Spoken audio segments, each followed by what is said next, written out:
بسم اللہ الرحمن الرحیم۔ میں نے انہیں نبی کریم صلی اللہ علیہ وسلم سے سنا تھا۔ آپ نے نبی کریم صلی اللہ علیہ وسلم کے ساتھ 12 جہاد کیے تھے۔ نبی کریم صلی اللہ علیہ وسلم نے فرمایا کہ 3 مسجدوں کے سوا کسی کے لیے کھجاوے نہ باندھے جائیں، یعنی سفر نہ کیا جائے۔ ایک مسجد الحرام، دوسری رسول اللہ صلی اللہ علیہ وسلم کی مسجد، اور تیسری مسجد اقصیٰ یعنی بیت المقدس۔ رسول اللہ صلی اللہ علیہ وسلم نے فرمایا کہ میری اس مسجد میں نماز مسجد حرام کے سوا تمام مسجدوں میں نماز سے 1000 درجہ زیادہ افضل ہے۔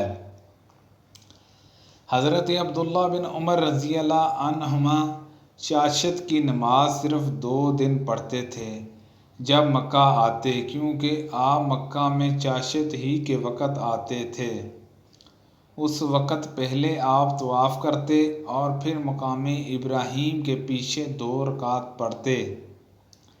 دوسرے جس دن آپ مسجد قباء میں تشریف لاتے، آپ کا جہاں ہر ہفتے کو آنے کا معمول تھا، جب آپ مسجد کے اندر آتے تو نماز پڑھے بغیر باہر نکلنا برا جانتے۔ آپ بیان کرتے تھے کہ رسول اللہ صلی اللہ علیہ وسلم جہاں سوار اور پیدل دونوں طرح آیا کرتے تھے، میں اسی طرح کرتا ہوں جیسے میں نے اپنے ساتھیوں صحابہ رضوان اللہ اجمعین کو کرتے دیکھا ہے۔ لیکن تمہیں رات یا دن کے کسی بھی حصے میں نماز پڑھنے سے نہیں روکتا، صرف اتنی بات ہے کہ قصد کر کے تم سورج نکلتے یا ڈوبتے وقت نہ پڑھو۔ رسول کریم صلی اللہ علیہ وسلم ہر ہفتے کو مسجد قباء آتے، پیدل بھی، بعض دفعہ اور سواری پر بھی، اور عبداللہ بن عمر رضی اللہ عنہما بھی ایسا ہی کرتے۔ نبی کریم صلی اللہ علیہ وسلم قباء آتے کبھی پیدل اور کبھی سواری پر۔ ابن نمیار نے اس میں یہ زیادتی کی کہ ہم سے عبید اللہ بن عمیر نے بیان کیا اور ان سے نافع نے کہ پھر آپ اس میں 2 رکعت نماز پڑھتے تھے۔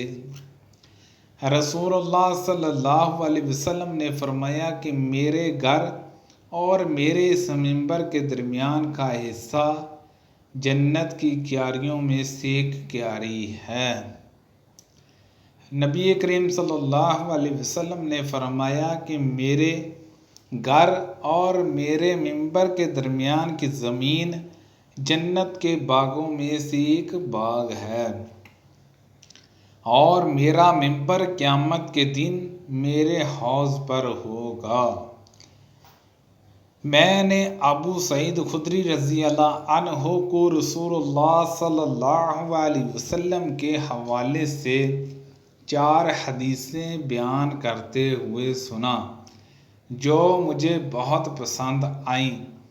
آپ صلی اللہ علیہ وسلم نے فرمایا کہ عورت اپنے شوہر یا کسی ذی رحم محرم کے بغیر 2 دن کا بھی سفر نہ کرے، اور دوسری یہ کہ عید الفطر اور عید الاضحیٰ دونوں دن روزے نہ رکھے جائیں۔ تیسری حدیث یہ کہ صبح کی نماز کے بعد سورج کے نکلنے تک اور عصر کے بعد سورج چھپنے تک کوئی نفل نماز نہ پڑھی جائے۔ چوتھی یہ کہ 3 مسجدوں کے سوا کسی کے لیے کجاوے نہ باندھے جائیں: مسجد الحرام، مسجد الاقصیٰ اور میری مسجد یعنی مسجد نبوی صلی اللہ علیہ وسلم۔ آپ ایک رات ام المومنین حضرت مومنہ رضی اللہ عنہا کے جہاں سوئے۔ ام المومنین مومنہ رضی اللہ عنہا آپ کی خالہ تھی۔ آپ نے بیان کیا کہ میں بستر کے عرض میں لیٹ گیا اور رسول اللہ صلی اللہ علیہ وسلم اور آپ کی بیوی اس کے طول میں لیٹے۔ پھر رسول اللہ صلی اللہ علیہ وسلم سو گئے حتیٰ کہ آدھی رات ہوئی، جہاں اس سے تھوڑی دیر پہلے یا بعد۔ تو آپ صلی اللہ علیہ وسلم بیدار ہو کر بیٹھ گئے اور چہرے سے نیند کے خمار کو اپنے دونوں ہاتھوں سے دور کرنے لگے۔ پھر سورۃ آل عمران کی آخری کی 10 آیتیں پڑھیں۔ اس کے بعد پانی کی ایک مشک کے پاس گئے جو لٹک رہی تھی۔ اس سے آپ صلی اللہ علیہ وسلم نے اچھی طرح وضو کیا، پھر کھڑے ہو کر نماز شروع کی۔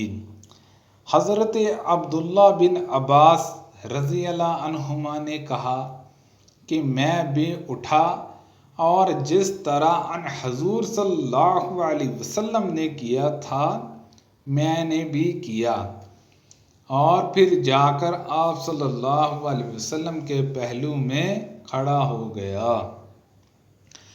تو ان حضور صلی اللہ علیہ وسلم نے اپنا داہنا ہاتھ میرے سر پر رکھا اور میرے داہنے کان کو پکڑ کر اسے اپنے ہاتھ سے مروڑنے لگے۔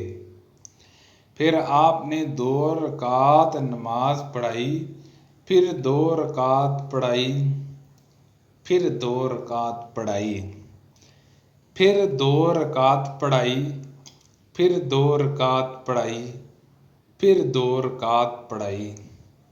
اس کے بعد 1 رکعت وتر پڑھا اور لیٹ گئے۔ جب مؤذن آیا تو آپ صلی اللہ علیہ وسلم دوبارہ اٹھے اور 2 ہلکی رکعتیں پڑھ کر باہر نماز فجر کے لیے تشریف لے گئے۔